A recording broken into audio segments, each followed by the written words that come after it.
The average size of a tiny home is 225 square feet, making it 8 times smaller than the average home. So one would ask themselves, why are more and more people moving into a smaller home? The simple answer, tiny homes cost less than a traditional home. Not only do tiny homes cost less to buy, they also cost less to build. They are also more environmentally friendly since living in a tiny home also cuts down on utility bills. So with the fact that 56% of people say that they will live in a tiny home shocks you, here's a little bit more information about it. Idaho is the leader with 139 listed tiny homes per 10,000 listings, followed by West Virginia, Oregon, Utah, and Colorado. So if that doesn't surprise you, wait until you hear the price. Tiny homes will start right around the price of a 2024 Ford Ranger. Or in other words, 30 to 60,000.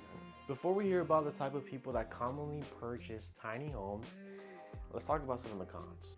Obviously, there's gonna be less space. There's also less resale value since the thing that's valuable in real estate is the land. It's also gonna be harder to move given the fact that it does sit in some zoning regulation gray areas. Most lenders require a home to be built on permanent foundation in order to qualify for a mortgage, which many tiny homes do not. Meaning one would need to save up the 30 to 60,000, sometimes even more. So if none of that has changed your mind about buying a tiny home, let's see the type of person who typically buys one. 55% of tiny home owners are women, followed by 45% being men. 1 out of every 5 tiny home owner is under the age of 30. 2 out of every 5 are between 30 and 50, and the last 2 out of 5 are 50 years and above. And finally, what do I think as a real estate agent? Buying real estate is always a great and appreciating asset, which tiny homes are not. You're not even buying the land, but I think if used properly,